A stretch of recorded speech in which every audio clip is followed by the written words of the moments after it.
अच्छा, लेकिन आपको कभी शौक था, मैंने सुना आपको शौक था कि ड्रामों वगैरह में काम करें या कोई मीडिया की तरफ आए, कोई होस्टिंग का, कोई इस तरह का शौक रहा है? हाँ, ऐसे शौक था शौक ऐसी, आई एम सॉरी मतलब बहुत पहले तो एक्टिंग भी तो ऐसी होती थी ना, सरवत किलानी होती थी, खालदा रियासत होती थी, जो हम देखते थे बचपन में ड्रामे, अनकही वगैरह, तो उनकी एक्टिंग देख के बहुत अच्छा लगता था। हाँ। तो बहुत शौक था, कोशिश भी की लेकिन कोशिश की, एक्टिंग की कोशिश की? हाँ, मतलब जाके मैंने ऑडिशन वगैरह दिया था, फिर उसके बाद फिर मैं ये जो तो ऑडिशन क्लियर कर लिया था आपने? जी ऑडिशन क्लियर कर लिया था। तो अब फिर सायरा ड्रामे में काम, ऑडिशन ना क्लियर करे तो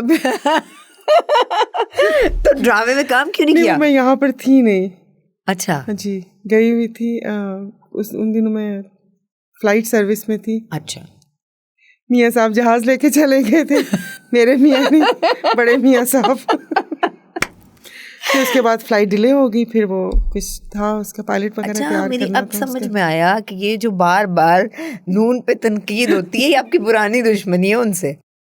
नहीं देखें, वो मतलब तो उस वक्त एक दफा डॉलर फ्रीज कर दिए, एक दफा आपका टीवी का चांस मिस करवा दिया, मतलब मैं ऐसे में जहाज बता लेके रही हूँ कि हाँ जहाज, उस वक्त तो आप सही कह रही कि उस वक्त तो ये था ना कि ये देखो मेरे साथ क्या कर दी, लेकिन बाद में सोचा कि उफ मेरे खुदा, मतलब पूरा एक हफ्ता जिन पैसेंजर्स ने टिकट ली थी वो मतलब घर में बैठ गए, क्या पता किसी ने शादी के लिए आना हो, किसी ने किसी चीज़ के लिए आना हो, आपने क्रू को एक्स्ट्रा पैसे दिए, आपने होटल की बुकिंग एक हफ्ते के लिए बढ़ाई, लेकिन हम यहाँ से जहाज़ लेकर हमने जाना था घूमने फिरने, तो PIA का जहाज़, तो PIA के तो अब्बा की थी, दे के गए थे कि आज मेरा बेटा लूटो खाओ पियो, तो ये PIA के साथ जुल्म हुआ है।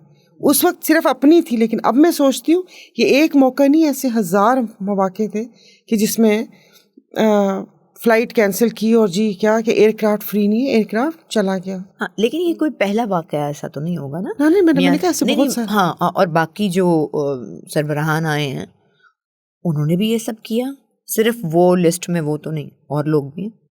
हाँ जी, बाकी भी, मतलब मैंने तो एक मेरी तो आंखों देखा वाकया था, तो इस वजह से उसको ज्यादा वो करी, लेकिन ये कि सब इसी तरह। हाँ। पता ये कैसे हो सकता है कि आप कह रहे हो कि आपकी इस्लामी रियासत है, लेकिन मुझे ये भी नहीं, आई एम सॉरी, पता नहीं क्या वो, पता रियासत होती है, वो मुसलमान या काफिर रियासत नहीं होती, उसके रहने वालों के हकूक़ का तहफ़्फ़ुज़ होता है।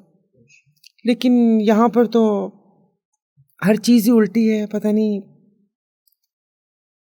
तो बस वो हम बातें तो बहुत ज़्यादा करते हैं। इंसान इम्पोर्टेंट नहीं है, उनसे जुड़ी चीज़ें इम्पोर्टेंट होती हैं। अब जैसे हमारी असेंबली में काफ़ी दफ़ा लोगों ने तकरीर करते हुए हज़रत अबू बकर सिद्दीक़ रज़ी अल्लाह अन्हु का हवाला दिया कि जी उनकी कुर्ते का दामन पकड़ के सवाल पूछा कि ये कपड़ा ज़्यादा कहाँ से आया, और ख़ुद से सवाल पूछ ले तो आंखें सॉकेट से बाहर और मुंह से झाग निकलना शुरू हो जाती है, और जवाब नहीं देते, कोई जवाब देनी है। वो जो वहाँ पर असेंबली में या किसी भी ओहदे पर बैठते हैं, वो समझता है कि मेरा हक है मैं लोगों का खून पीऊँ और इस मुल्क की जड़ें खोखली हम अपने आप को मजबूत करने के लिए या अपनी चीज़ें, गलत चीज़ें छुपाने के लिए मज़हब का सहारा तो बहुत दफ़ा लेते हैं जी, बहुत दफ़ा लेते हैं। ऐसे ही वो होता है, क्योंकि हमें पता होता है कि ओ इस पे तो कोई नहीं आवाज़ उठाएगा, तो सब चुप हो जाएंगे और मुतासिर होंगे अगर मैंने ऐसी बातें हाँ की। जी, कि वो फ़ौरन ऐसे वो हो जाते हैं, मगर वही बात है कि इतने फ़िरकों में बट गए हैं कि अल्लाह पाक रहम करे हम पे।